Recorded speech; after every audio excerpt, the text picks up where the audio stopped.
सुट्ट्या लागल्यापासून लेकराला काही स्पेशल बनवून दिलं नव्हतं, पण आज माझ्यानं डोसा बनला होता. आता चुकून यासाठी कारण काल तांदूळ भिजत घातले होते मी आणि ते करायचं विसरून गेले आणि खूप वेळ भिजले होते म्हणून थोडीशी डाळ पण भिजू घातली.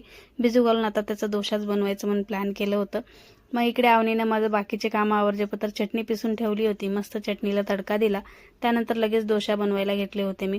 तसं मी डोसा खूप मोठा बनवते, पण माझा डोसाचा तवा थोडंसं साईडनं खराब झाला होता, त्यामुळे मध्येच जेवढं बनेल तेवढं बनवावं लागतो, नाहीतर साईडनं व्यवस्थित उठत नाही, त्यामुळे बिचातच बनवते मी. मग इकडे माझ्या पार्कचं भांडण चालू होतं टीव्हीसाठी. आता त्या दोघांचं रोज असंच चाललेलं आहे की तुझं बघूया माझं बघूया म्हणून. त्यानंतर मीही नाश्ता करून घेतला. आता सध्या मला गोळ्या चालू आहेत, त्यामुळे माझं तोंड असं काहीसं झालं होतं गोळ्या गिळता वेळेस.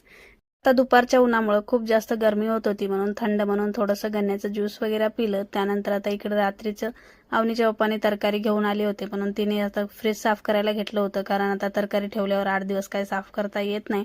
ते करजोपत्र इकडं मस्त वरण बनवून रेडी झाला होता माझा. लगेच मी भाकरी बनवायला घेतले. आता संध्याकाळचं वरण भाकर खूप मस्त लागतं. आता सकाळचं तर ते डोशावरच चाललं होतं दिवसभर.